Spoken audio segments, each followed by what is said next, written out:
오늘도 이 자리에 임재하셔서 우리에게 은혜 주시는 좋으신 하나님께 박수로 감사하겠습니다. 감사합니다. 우리는 새해를 맞이해서 세상에 충만하고 정복하고 다스리라 하는 말씀을 붙들고 하나님 앞에 쓰임받은 그 하나님의 사람들을 살펴보면서 은혜를 받고 있습니다. 여러분, 매 주일마다 정말 이 비전이 이루어진 삶이 얼마나 영화롭고 하나님께 영광을 돌리는지 은혜 받고 계시죠? 네.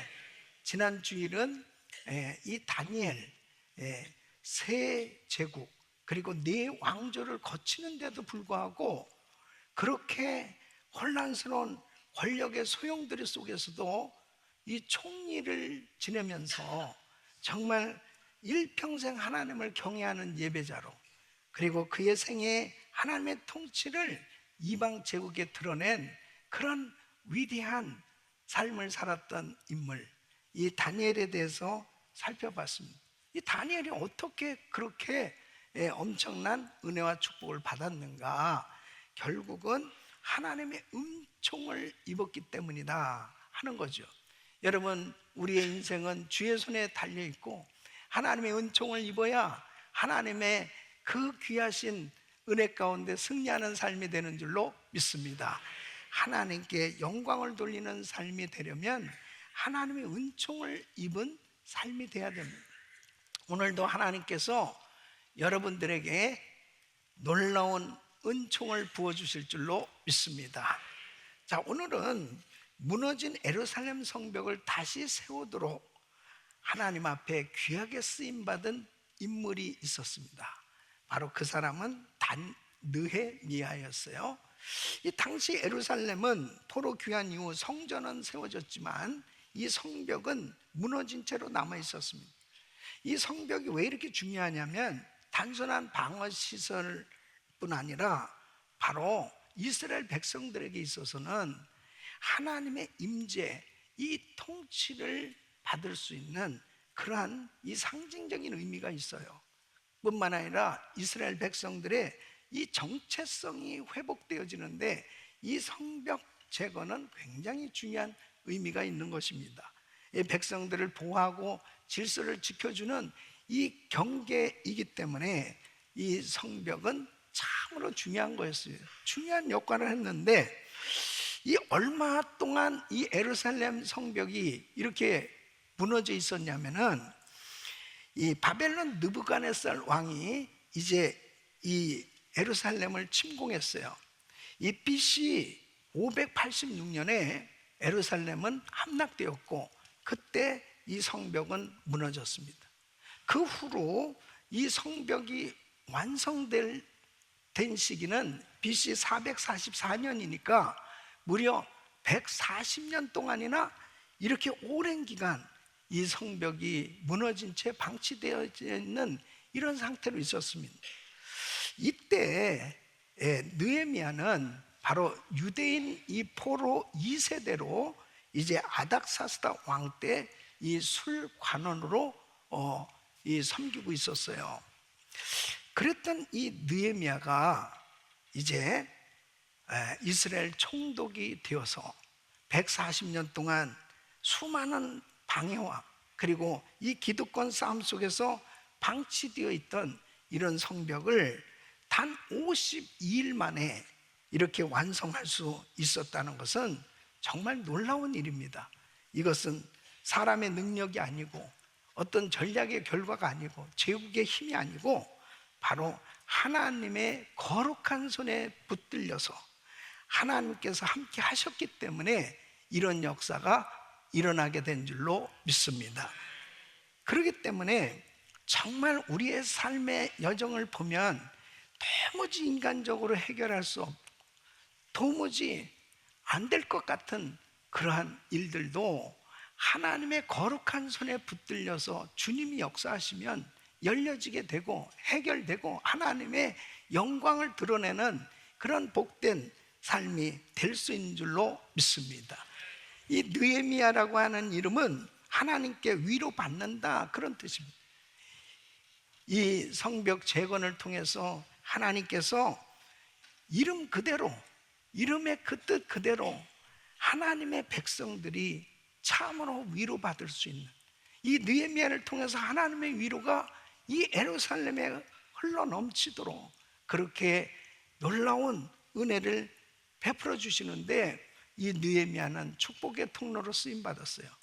사랑하는 성도 여러분, 우리의 삶의 여정이 충만하라, 정복하라, 다스리라, 바로 하나님께서 이 놀라운 말씀을 주셨는데, 하나님의 그 은혜를 경험하게 되어졌을 때 이 느헤미야처럼 하나님의 손에 붙들려서 여러분의 생애가 정말 이 세상을 변화시킬 수 있는, 영향력을 끼칠 수 있는 그런 귀한 삶이 될 수 있기를 예수 이름으로 축원합니다. 이 느헤미야를 하나님께서 왜 선택하셨을까? 이 느헤미야는 특별히 하나님께서 이 리더십을 주셨어요. 그래서 하나님께서 기뻐하시는 이 리더십을 가지고 사역을 할 때 하나님께서 충만하라, 정복하라, 다스리라 하는 이 말씀이 그의 삶 가운데, 그의 사역 가운데 이루어졌던 것을 보게 됩니다. 그러니까 140년이라고 하는 긴 세월 동안 많은 사람들이 시도했죠. 노력해봤죠. 근데 안 됐어요. 그러나 느헤미야를 통해서 하나님께서 52일 만에 이 성벽 재건을 이루게 해주셨는데, 하나님께서 이 느헤미야에게 탁월한 리더십을 주셨어요. 그 리더십을 통해서 하나님께서는 충만하고 정복하고 다스리는 이 놀라운 하나님의 역사를 그의 생에 이루어 주셨고, 바로 하나님께서 영광을 받으시는, 바로 주님이 하셨다고 이 하나님의 손에 붙들려서 주님 앞에 귀하게 쓰임 받았던 이 느헤미야, 바로 오늘 이 말씀을 듣는 귀한 성도님들이, 저와 여러분들이 하나님의 손에 붙들려서, 하나님의 선한 능력의 손에 붙들려서 하나님께 쓰임 받을 수 있기를 예수 이름으로 축원합니다. 그러면 하나님께서 이 느헤미야에게 어떤 리더십을 주셨느냐? 바로 첫째는 하나님 마음으로 충만한 준비된 리더십이었다 하는 것입니다. 여러분, 하나님은 사람을 쓰시기 전에 반드시 먼저 준비를 시키세요. 그 준비를 시키시는데 바로 하나님의 마음을 담을 수 있도록 하나님의 마음으로 충만케 해준 거예요. 그러니까 느헤미야는 먼저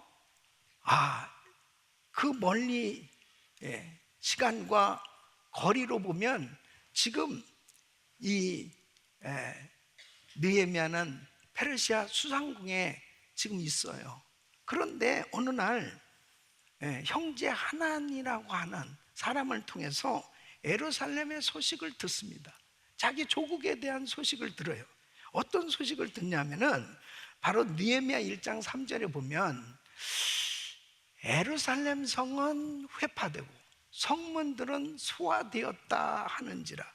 그러니까 그 예루살렘 성이 얼마나 주님의 임재를 의미할 만큼 거룩한 성이에요. 근데 그 성이 다 무너지고 문은 불타고 그렇게 처참하게 황폐해졌다는 이런 소리를 듣게 되었을 때 이 느헤미야 마음이 무너지기 시작합니다. 4절에 보면 이렇게 그는 기도를 하는 겁니다. 내가 이 말을 듣고 앉아서 울고 수일 동안 슬퍼하며 하늘의 하나님 앞에 금식하며 기도하여 그랬습니다.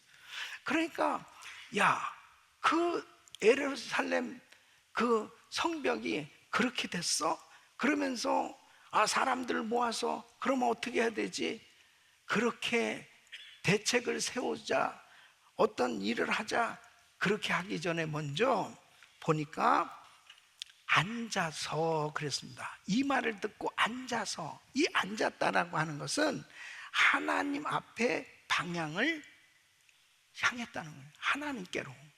그러니까 먼저 인간적인 반응, 인간적인 생각을 내려놓고 하나님 앞에 방향을 정해서 앉아서 어떻게 했어요? 울고 그랬습니다.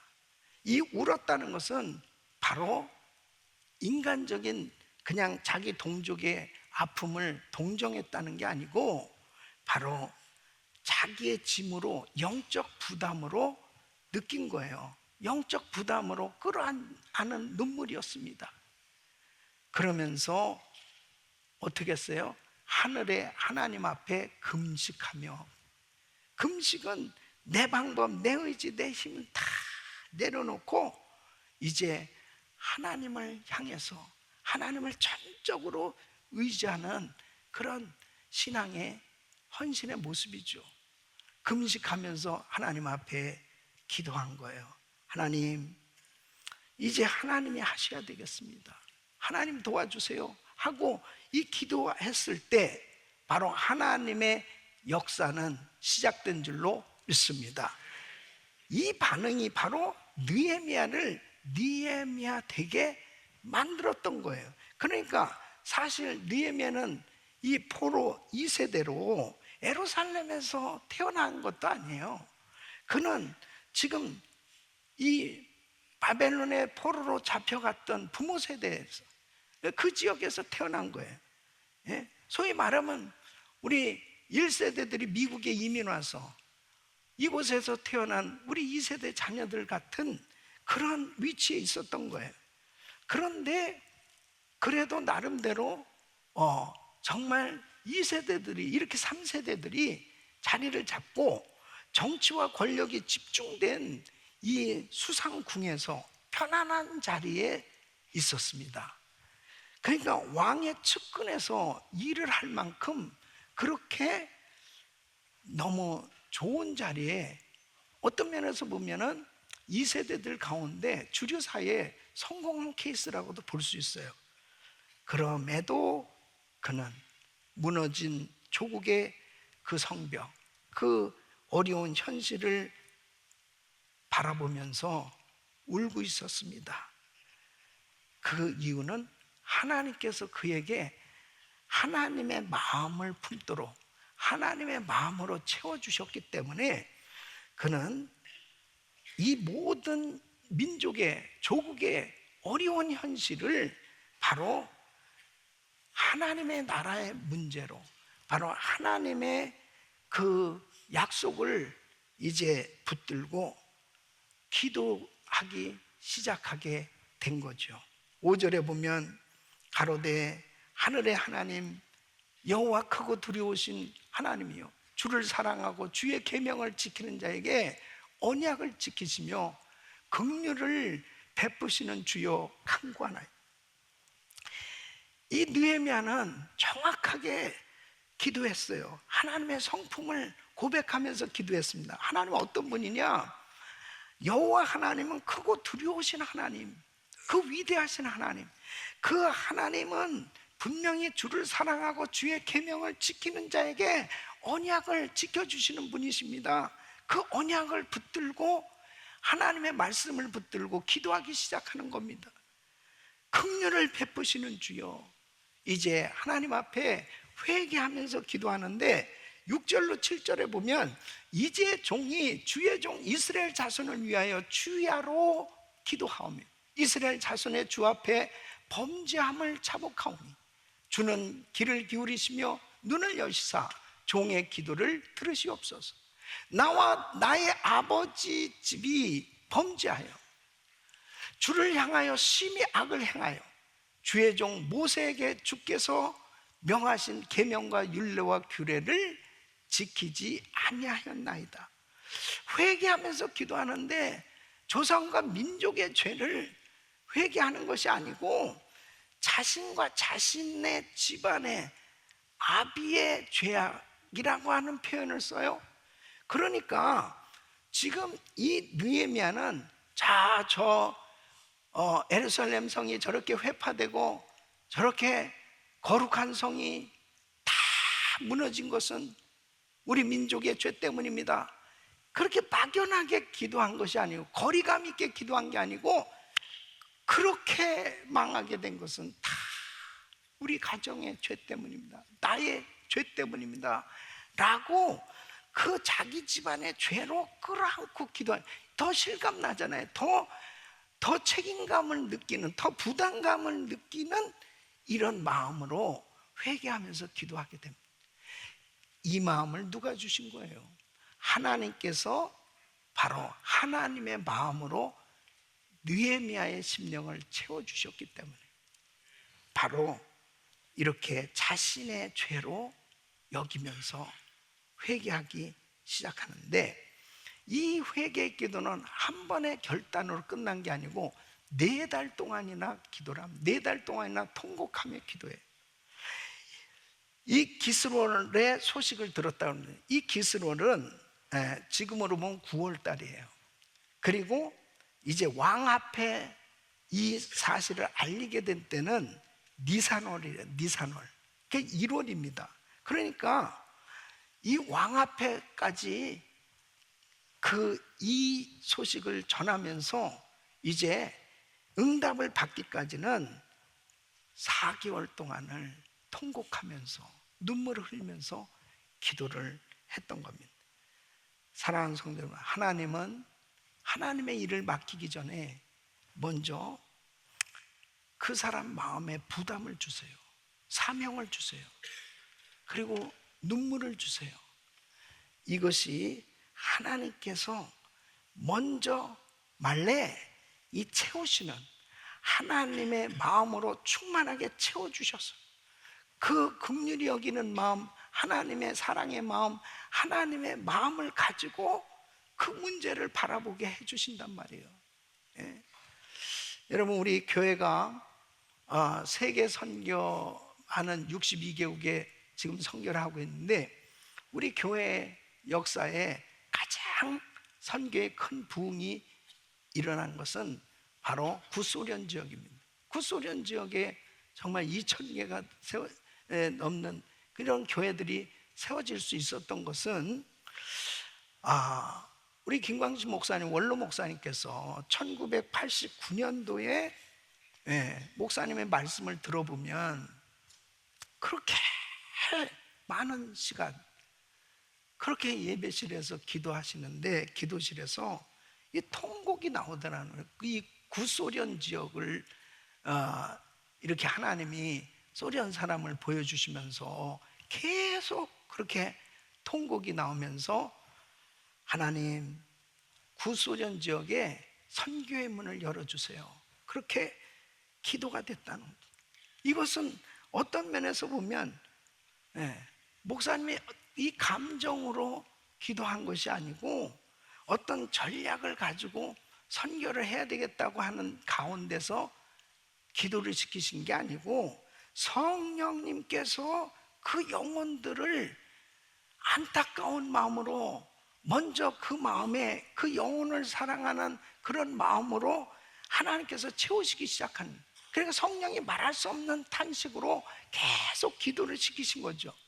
러시아 사람을 만나본 적도 없으시고 그 가운데서 뭐 단기 선교를 가본 적도 없고, 여러분, 이 구소련은 당시에 철의 장막 아닙니까? 구소련이 무너질 수가 없는 상황 아니겠어요? 그런데 계속 눈물을 주시는, 눈물을. 그러면서 언젠가는 열릴 것이다. 그래서 소련 선교 합창단을 먼저 만들고 준비를 하기 시작한. 그런데 여러분, 너무 놀랍잖아요.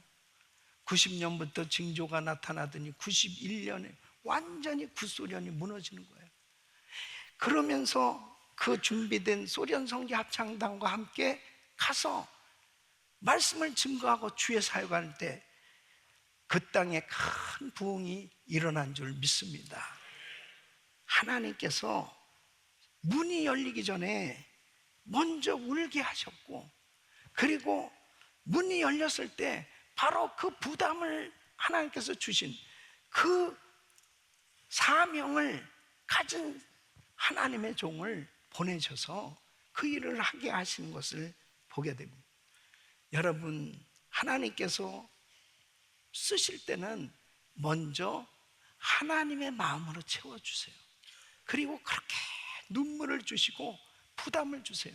그리고 하나님은 어떤 환경하고 상관없이 그 부담을 가진 사명자를 하나님 방법으로 모든 걸 여시고 역사하신 줄로 믿습니다. 제가 1998년도에 한국의 구국 집회를 인도하고 그리고 새벽 1시에 서울역 지하도에 갔습니다. 당시에 대한민국은 IMF로 인해서 전국이 다 노숙자들로 가득했습니다. 서울역, 영등포역, 용산역 전부 노숙자들로 가득. 혹시 그때 거기 계셨던 분이 여기 있는지? 근데 와, 새벽 1시에 넥타이를 풀고 목사님들과 함께 서울역 지하도에 갔습니다. 진짜 꽉 찼습니다. 이 큰 지하도에 노숙자들이 꽉 찼습니다. 근데 제 마음에 계속 감동을, 그렇게 눈물이 나는 거예요. 이건 감정이 아닌 하나님이 주신 마음인데, 왜냐하면 그 전에도 사실 나라를 위한 구국기도회에 제가 강사로 가서 나라를 위해서 기도했거든요. 예. 그때 제가 성령님의 감동으로 계속 총체적인 위기입니다, 대한민국 총체적인 위기입니다, 그런 예언적 선제적 그런 메시지를 전한 적이 있어요. 그런데 전혀 그렇게 잘 사는 나라, 여행 자유화가 되어서 뭐 시골에서도 스위스 여행이다 뭐 전 세계에 그렇게 여행을 다닌 만큼 대한민국이 잘 산다고 그랬는데 이게 어쩐 일입니까? 거지 나라가 된 거예요. 주님이 마음에 막 감동을 주시는데 저들에게 주의 사랑을 전해라. 근데 내가 이민교회를 하면서 거기 와서 어떻게 무슨 일을 할 수 있겠어요? 그런데 주님이 그 부담을 주신 거예요, 저에게. 그래서 한국에서 노숙자 집회를 갖게 된 1회를 이제 1000명을 초청해서 노숙자 집회를 하게 됐는데 2차 때는 또 3000명을 초청을 해서 88 체육관에서 하고, 이렇게 집회를 할 때 제 마음에 솔직히 좀 시험이 되고, 한국에 제가 잘 아는 대형교회 목회 하시는 목사님들 또 여러분들 이렇게 만나서 이 말씀을 드리면 한 목사님 정말 좋은 일 하십니다, 수고하십니다, 그러면서 돈은 안 내놓는 돈.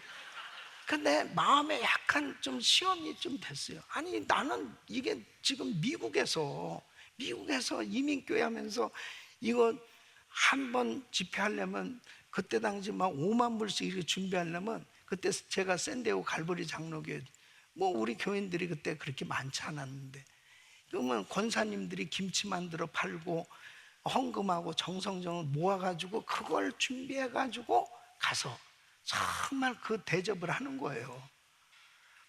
그러면서 한쪽 마음으로 약간 시험이 됐는데, 어느 날 기도하는데 성령님께서 제 마음에 감동을 주셨어요. 부담을 가진 자가 사명자다. 똑같은 환경을 보면데 그 마음에 자꾸 이게 내 일처럼 여겨지는 거 있잖아요. 내 일처럼 여겨지고, 지금 느헤미야가 자기는 수상궁에서 편안하게 잘 살 수 있는 그런 안전한 그러한 높은 위치에서 살 수 있음에도 불구하고 계속 민족의 어려움이 자기의 그 어려움으로 느껴지는 것처럼 그게 바로 사명이고 부담이거든요. 하나님이 왜 우리 교회 전 세계 여러 나라들에 대해서 자꾸 부담을 주고, 뭐 우리가 다른 어떤 나라하고 무슨 그렇게 큰 관계가 있습니까? 그럼에도 불구하고 베네수엘라를 위해서 기도하고, 쿠바를 위해서 기도하고, 또 이란 땅을 위해서 기도하고, 우크라이나 땅을 위해서 기도하고, 그리고 어떻게든지 돈을 모아서 성교비를 보내고, 그렇게 안타까운 마음을 가지고, 또 우리 장로님들은 그걸 가지고 또 그 전쟁통의 어려운 지역까지 막 그 자동차를 타고 가서 그 돈을 전달하고, 뭐하러, 왜 그런 일을 해야만 되는 겁니까? 하나님께서 먼저 하나님의 마음으로 채워주실 때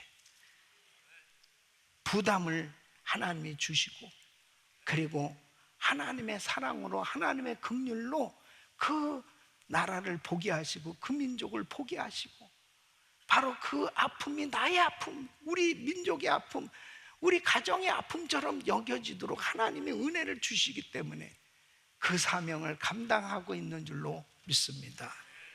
사랑하는 성도 여러분, 하나님의 일은 반드시 어떤 일을 맡기시기 전에 먼저 하나님이 준비시키시는 것이 하나님의 마음으로 채워주시는 거예요. 그 하나님의 마음이 채워졌을 때 주님이 그때부터 일하기 시작합니다. 느헤미야서 1장 11절 보면, 주여 구하오니 귀를 기울이사 종의 기도와 주의 이름을 경외하기를 기뻐하는 종들의 기도를 들으시고 오늘날 종으로 형통하여 이 사람 앞에서 은혜를 입게 하옵소서 하였나니 그때에 내가 왕의 술관원이 되었었느니라. 하나님께서 이제 드디어 이 느헤미야의 그 심령에 하나님의 마음으로 충만하게 채워주시고, 그 마음을 가지고 기도할 때 하나님께서 환경을 열어주시기 시작하는 거예요. 그 문제를 해결할 기가 바로 아닥사스다 왕에게 있었기 때문에 하나님의 그 사명을 감당할 수 있도록 환경을 여시고 역사하신 줄로 믿습니다.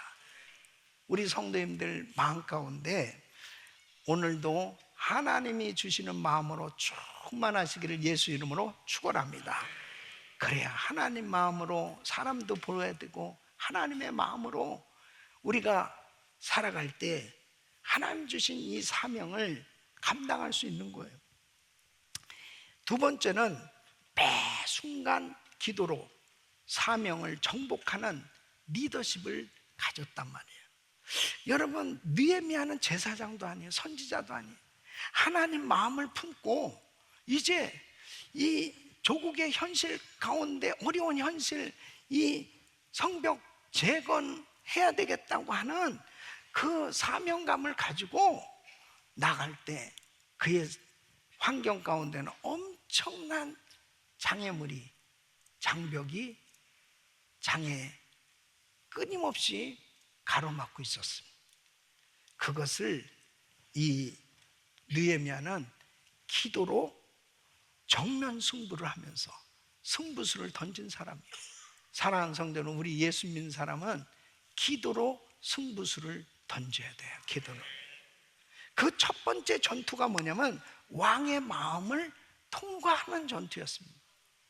왕이 허락을 해야 될 거 아니에요. 지금 이 술 관원으로서 왕 측근에서 중요한 일을 하고 있었던 사람이었어요. 그러면 이 성벽 재건을 위해서 일을 하려면 허락을 받아야 될 거 아니에요, 아닥사스다 왕한테. 그래서 눈물로 통곡하면서 기도하고 있었는데 이제 하나님의 때가 온 거죠. 어느 날 아닥사스다 왕 앞에 나갔는데 왕이 이렇게 느헤미야를 보더니, 너 왜 얼굴 수심이 가득하네? 그렇게 물어보는 거예요. 느헤미야서 2장 4절에 보면, 왕이 내게 이랬을 때 그러면 네가 무엇을 원하느냐? 지금 그 왕에게 사실을 다 얘기합니다. 지금 예루살렘이 이렇게 성벽이 회파됐고 문이 불타고 완전히 황폐하게 되었다고 하는 이야기를 다 얘기를 해요. 그러니까 네가 무엇하여지고 원하는?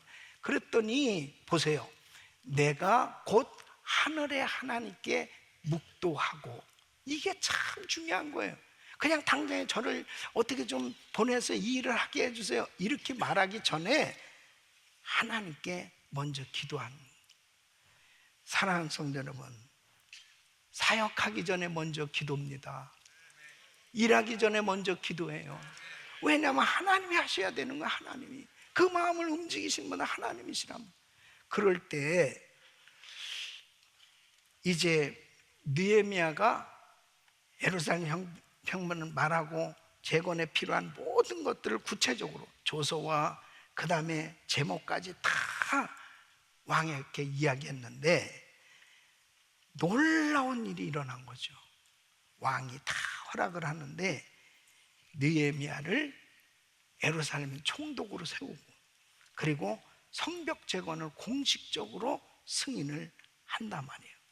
그래서 느헤미야는 이렇게 고백한, 느헤미야서 2장 8절에 보면 내 하나님의 선한 손이 나를 도우심으로 왕이 허락하고.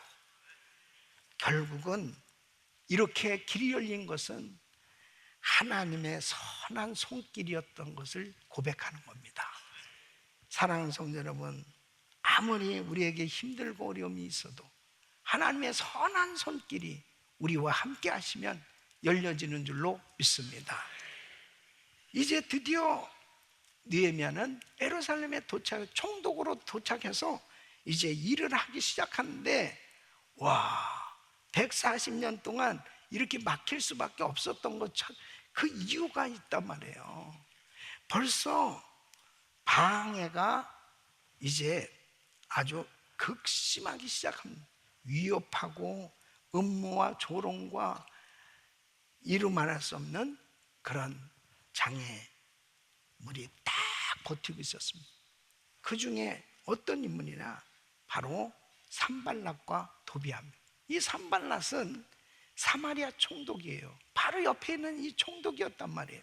그리고 도비아는 암몬 사람으로 이 산발랏의 오른팔 노릇을 하는 그런 관리였어요.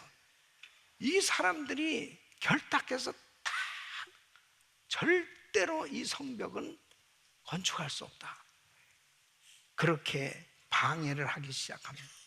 그러니까 이제 외부에 이런 극심한 공격을 받게 된 겁니다. 이때 느헤미야는 건축과 전투를 동시에 감당해야 됐습니다. 느헤미야서 4장 17절 보면 성을 건축하는 자와 담보하는 자는 다 각각 한 손으로 일을 하며 한 손에는 병기를 잡았는데, 그러니까 한 손에는 한 손은 일하고 한 손은 무기를 잡았단 말이에요. 이 두 손을 움직이게 한 힘은 기도의 힘인 줄로 믿습니다.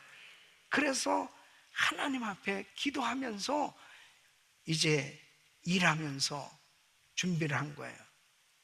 근데 보통 방해가 많은 게 아니에요. 느헤미야서 4장 2절로 3절 보면 이렇게 조롱을 합니다. 이 미약한 유다 사람들의 하는 일이 무엇인가? 저들의 건축하는 성벽은 여호가 올라가도 곧 무너지리라, 이렇게 조롱하면서 이 마음을 무너뜨리게 하려고 역사하고 있습니다. 근데 느헤미야는 자, 이런 공격 가운데 감정으로 반응을 하지 않는 것입니다. 여러분이 이것을 잘 이해하고 이 교훈을 깨달으면 영적 전투에서 승리합니다. 자, 보세요. 첫째는 조롱과 위협을 어떻게 했냐. 느헤미야서 4장 9절에 보니까 말로 반응하지 않고 우리 하나님께 기도하며, 우리 하나님께 기도하며. 심리전은 기도 전쟁으로, 기도로 승리할 수 있습니다. 기도로. 그 다음에는 두려움이 막 엄습해 오도록. 그럼 백성들이 두려우면 이제 일도 못하는 거죠, 그냥. 그럴 때 느헤미야 4장 14절에 보면 너희는 저희를 두려워 말고 지극히 크시고 두려우신 주를 기억하고 그랬습니다. 하나님을 기억하게 하는, 무슨 의미가 있어요? 하나님을 크게 보게 하는 거예요. 하나님을 크게. 여러분, 문제보다 크신 하나님을 바라보면 두려움이 사라지는 거죠. 세 번째는 이 혼란스럽게 계속 공격하고 막 위협을 하는 거예요. 이런 가운데서 느헤미야 4장 16절에 보면 절반은 역사하고 절반은 갑옷을 입고, 뭐예요? 기도만 한 게 아니에요. 기도만 한 게 아니에요. 준비했단 말이죠. 갑옷을 입고, 예? 그리고 창으로 무기들도 준비했어요. 예배하면서 무장했고, 기도하면서 무장했고, 무장하면서 예배했고, 예? 준비할 수 있는 것은 우리가 준비해야 되는 거예요. 기도하면서 준비했어요. 기도 위에 질서를 세웠어요. 그리고 네 번째는 음모의 말이 계속 무너뜨리려고 역사하는데, 이제 만나자는 거예요. 이제 이 느헤미야에게, 느헤미야 6장 2절에 보면, 자 오라, 우리가 오노평지 한촌에서 서로 만나자. 실상은 나를 해코지 하면, 벌써 이걸 아는 거예요. 예? 또 정치적으로 음해를 합니다. 느헤미야 6장 6절에 보면 내가 그 말과 같이 왕이 되려 하는도다. 와, 이것은요 반역 죄인을 만드는 거예요. 예? 정치적으로 음해를 하는 거예요. 죽이려고. 그 다음에 느헤미야 6장 10절에 보면 종교적으로 위협을 합니다. 저희가 너를 죽이러 올 거야. 이런 식으로 막 위협을 해요. 그런 가운데서 느헤미야서 6장 3절에 이렇게 선포합니다. 내가 이제 큰 역사를 하니 내려가지 못하겠노라. 뭐예요? 음모의 말을 논리로, 무슨 말로, 변명으로 이기려고 한 게 아니고 기도로 끊어내고 사명 선언으로 차단시키는 거예요. 사랑하는 성도 여러분, 상처를 받을수록 말하지 말고 기도하시기 바랍니다. 공동체가 흔들릴수록 문제보다 더 크신 주님을 바라보면 반드시 안정을 찾게 될 줄 믿습니다. 영적 전투 속에서 우리는 우리 해야 될 일을 해야 돼요. 학생들은 막 혼란스러워서 공부 못하고 그러면 안 돼요. 공부할 거 공부하고, 사업할 거 사업하고, 우리가 예배드리고 예배드리는 모든 것을 질서 있게 다 하면서도 얼마든지 전투를 할 수 있는 거예요. 믿습니까? 그러기 때문에 이 외부의 공격을 이겨낼 수 있었습니다. 이런 공격이 있다고 해가지고 일하는 것을 중단했으면 어떻게 52일 만에 이 성벽 재건을 완성할 수 있었겠습니까? 사명을 흐리는 자리, 정중히 거절하고 어떤 환경 속에서 사명 붙들고 담대하게 나가기를 예수 이름으로 축원합니다. 근데 문제는 이제 외부의 이런 위협이나 공격은, 자 이것은 벌써 적이 있구나, 그래서 이건 막아내는데, 문제는 내부의 분열이에요. 내부의 분열. 느헤미야서 5장 1절에 보면 때의 백성이 그 아내와 함께 크게 부르짖어 그 형제 유다 사람을 원망하는데, 그렇습니다. 가난한 백성들이 지치고 이제 탄식에 막 점점 커져가는 거예요. 너무 가난하고 힘든, 이제 토지와 집이 저당 잡히고 심지어는 자녀들까지 이제 노예로 팔려가는 이런 일이 생겨지고 세금의 부담이 너무 큰데 이 동족 간의 이 추리, 그래서 이자를 막 높여가지고 계속 힘들게 하는 이런 일들로 인해 가지고 원망이 가득한 거예요. 예, 이게 내부의 분열이 일어날 수밖에 하나 되지 못하게 됩니다. 이때 느헤미야가 이 사실을 총독으로 알았어요. 느헤미야 5장 6절에 보니까 내가 백성의 부르짖음과 이런 말을 듣고 크게 놓아요 그랬습니다. 문제를 덮지 않고 불의한 구조를 정면으로 이제 다루기 시작합니다. 착취를 중단시켰습니다. 그 관리들과 그 다음에 이 부자들이 자꾸 이자 놀이를 하고 이 토지와 집을 막 빼앗고 이랬던 것들을 다 돌려주게 합니다. 빼앗은 것 즉시 다 반환하게 하고, 그리고 서로 동족의식을 가질 수 있도록 환경을 만들기 시작하는 거예요. 자, 근데 중요한 게 있어요. 이러한 개혁을 할 때 리더십이 세워질 수 있는 사람은 그 리더 자신이 본을 보여야 돼요. 예. 그런데 바로 이 느헤미야는 총독의 녹을, 총독이 받는 봉급 있잖아요. 이 봉급을 12년 동안 받지 않았다.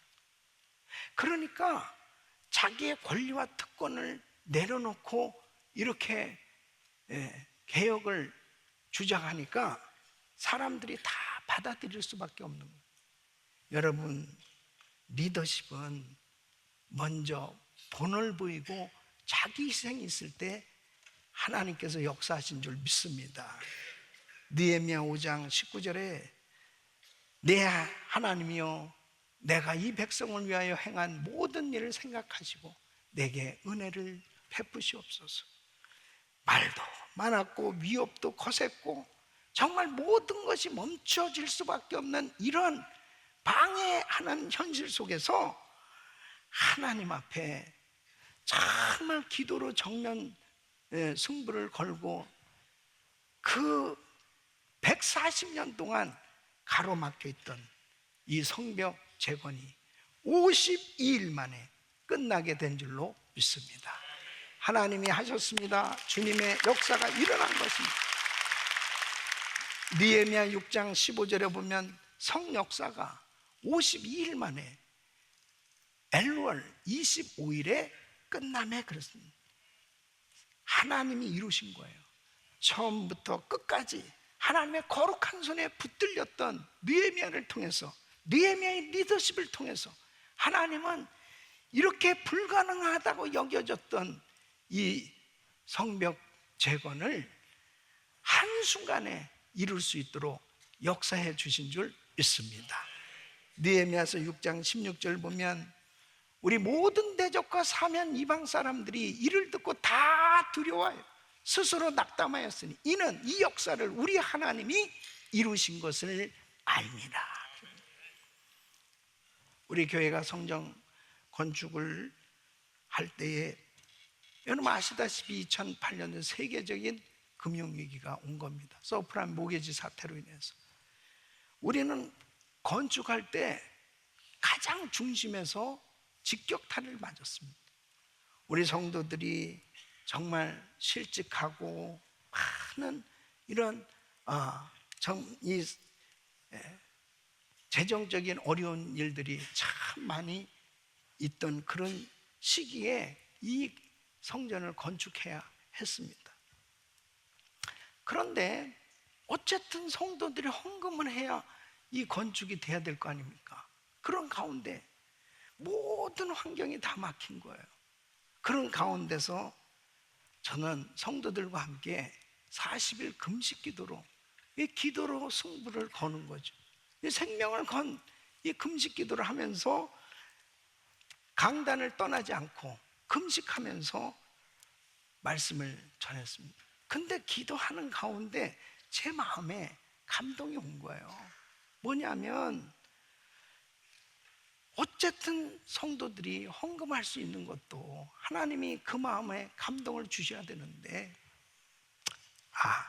건축될 때까지 내 사례비를 다 건축비로 드리자. 제가 그렇게 할 수 있었던 건 뭐냐면 제가 선교관에서 살았습니다. 선교관에서 10년간 살았어요. 살면서 하나님 앞에 성도들은 모르죠. 그러나 주님이 감동을 주셔야 되는, 주님이 아시니까 내가 하나님 앞에 먼저 드렸을 때 하나님께서 우리 성도들의 마음을 감동 감화시켜 주시고 한 마음으로 뭉쳤어요.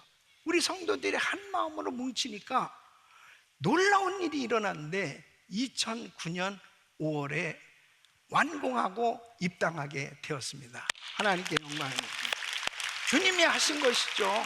주님이 하셨습니다. 저는 그 과정을 잊을 수가 없어요. 그래서 완공되고 봉헌 예배를 드릴 때 배너 하나에다가 딱 한 말씀만 적었어요. 하나님께서 하셨습니다. 하나님께서 하셨습니다.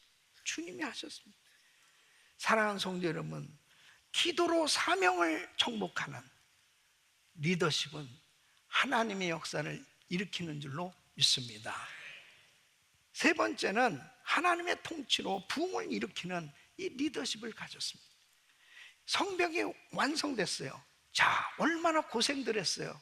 너무 수고했잖아요. 한 손에 무기를 들고 한 손은 일을 하면서 그렇게 밤낮으로 정말 성벽 재건을 했잖아요. 그런데 느헤미야는 여기서 멈추지 않았어요. 성벽 재건한 이유가 뭐예요? 성벽 재건한 것은 이 공동체에 진정한 부흥이 일어나기를 원했던 거예요.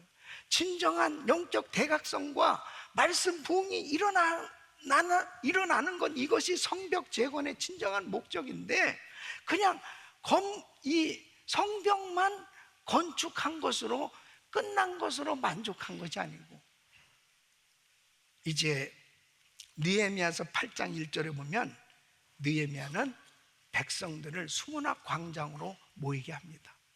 그리고 학사 에스라에게 여호와께서 이스라엘에게 명하신 모세 율법책을 가지고 오기를 청하며 그랬습니다. 그래서 그 수문학 광장에 모인 백성들을 향해서 이제 말씀을 낭독하기 시작합니다.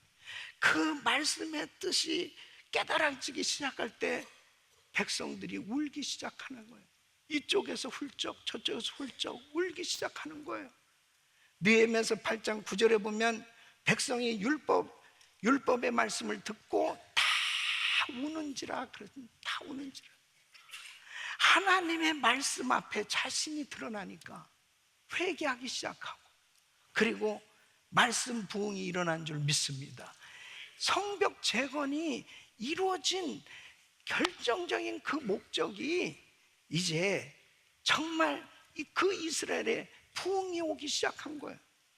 그러면서 하나님께서 말씀을 듣고 하나님의 놀라운 은혜를 그들에게 부어주실 때 이제 눈물은 기쁨으로 바뀌었고, 그 기쁨은 하나님의 말씀에 순종할 힘이 된 줄 믿습니다. 그래서 느헤미야서 8장 10절에 여호와로 인하여 여호와를 기뻐하는 것이 너희의 힘이니라. 너희의 힘이니라. 느헤미야는 회개로 끝나지 않았어요. 느헤미야서 9장 10장에 걸쳐서 하나님 앞에 하나님 말씀을 다시 언약을 새롭게 합니다. 예배와 안식을 잘 지키자. 11조와 성전의 책임 분명하게 하자. 하나님의 말씀대로 살자고 그렇게 결단하게 합니다. 그리고 다음 세대에게 이 말씀과 예배를 가르쳐서 이 신앙이 삶이 되도록, 이 신앙과 사역이 전수되도록, 계승되도록 그렇게 가르치는 것을 보게 됩니다. 여러분 어때요? 정말 이렇게 하나님의 손에 붙들려서 그 하나님의 선한 능력의 손에 붙들려 쓰임받은 느헤미야, 그 한 사람을 통해서 하나님께서 그 예루살렘의 부흥을 주셨고 세계 만방에 하나님의 이름을 높여드릴 수 있는, 세상을 변화시키는 이러한 삶이 되도록 역사하셨다면 저와 우리 성도님들도 바로 느헤미야처럼 주의 손에 붙들려서 하나님의 그 주신 사명을 감당할 수 있기를 예수 이름으로 축원합니다. 여러분이 어떤 일을 하든지 간에 다 사명이 있는 거예요. 무엇보다도 하나님의 말씀으로 충만하게 채워져야 돼요. 하나님 마음으로 충만하게 채워진 그 리더십이 준비된 리더십이에요. 먼저 성령으로 채워지고 말씀으로 채워지고 하나님의 마음으로 채워져야 하나님이 그 사람을 쓸 수 있는 거예요. 이제 미국은 9월의 중간 이 선거가 있습니다. 이번에 성경적 가치관을 가진 신실한 믿음의 사람들이 당선돼야 돼요. 이렇게 느헤미야 한 사람이 얼마나 중요한 역할을 하는 겁니까?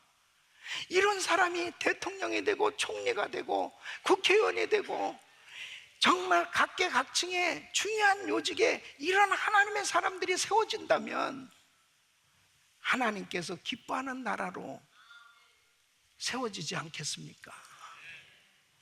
이것은 큰일이라면 우리는 정말 가정에서, 교회에서, 여러분이 하는 정말 사역의 공동체 안에서 크고 작은 사역의 다 리더들입니다.